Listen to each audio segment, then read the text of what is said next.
The Vietnam War was a revolution in more ways than one. It reshaped foreign policy, divided a nation, and left thousands of veterans fighting a war that never ended. But the greatest revolution happened not on the battlefield, but in the field of psychology. For the first time in American history, veterans demanded that the invisible wounds of war be recognized. Their struggle sparked a reaction from doctors, researchers, and the public. And ultimately, it led to one of the most important reforms in medical health, the creation of post-traumatic stress disorder as an official diagnosis. This is the story of how Vietnam veterans transformed psychology through revolution, reaction, and reform. Trauma has always followed soldiers home. In the Civil War, it was called soldier's heart. In World War I, shell shock. In World War II, combat fatigue. Historian Eric Dean in Shook Over Hell shows that the symptoms were the same: nightmares, hypervigilance, emotional numbness, but the names kept changing. Vietnam forced psychologists to confront the truth. Trauma wasn't temporary. It could last a lifetime. Jonathan Shea's Achilles in Vietnam captures the reality through veterans' voices.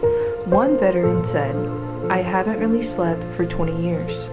I lie down, but I don't sleep. I'm always watching the door." These stories revealed a psychological crisis that demanded a new understanding and a new diagnosis. Veterans became the driving force behind this revolution. Tim Fortner's memoir, Waging the War Within, describes how PTSD followed him home from Vietnam and shaped every part of his life. Michael Ull, both veteran and activist, wrote about the moral injury and political betrayal many soldiers felt. And that is a sobering reality of war. It's bad enough to see wounded come in, but to see one of your friends killed. Their testimonies were raw, painful, and impossible to ignore. One veteran recalled, "I've been waiting to die ever since I got back. Once, before I knew it, I had my daughter by the throat." Psychologists could no longer dismiss these experiences as temporary stress. The reaction from the medical community began to shift. People who experience trauma of any sort, whether it's military service or a traumatic event, can have flashbacks, can have extreme stress and anxiety responses that are far beyond what anybody who's never experienced that kind of stress can experience.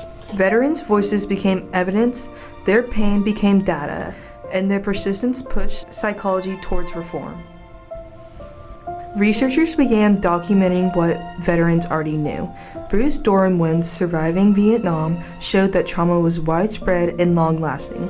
Catherine Morris' dissertations revealed how PTSD affected families, marriages, and entire communities. Jonathan Shea warned that untreated trauma could devastate life and incapacitate its victims from participating in domestic, economic, and political life of the nation.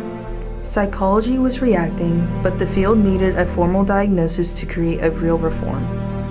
To understand the reform that followed, we need to understand the DSM, the Diagnostic and Statistical Manual of Mental Disorders. It is the rule book of psychology. If a disorder isn't in the DSM, it doesn't officially exist. Before 1980, there was no diagnosis for long-term trauma. Veterans were misdiagnosed with depression, anxiety, or even personality disorders. But the revolution led by Vietnam veterans changed everything.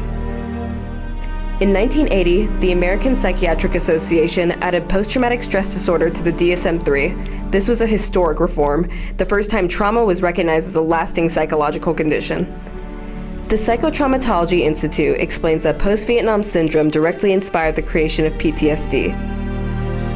The USBA notes that veterans fought for legitimacy and recognition, transforming PTSD from an idea to an official diagnosis.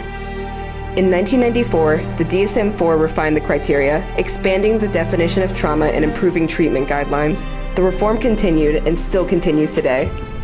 The recognition of PTSD reshaped psychology. William Schlinger of the Vietnam Veterans of America explains that long-term studies of Vietnam veterans influence modern diagnostic criteria and treatment models. The Stanford University project notes that Vietnam forced psychologists to rethink trauma entirely, not as a moment, but as a lifelong challenge that affects identity, relationship, and trust. Today, Trauma-informed care, veteran support programs, and modern PTSD treatment exist because Vietnam veterans demanded reform. The Vietnam War left deep scars, but it also sparked a revolution in understanding the human mind.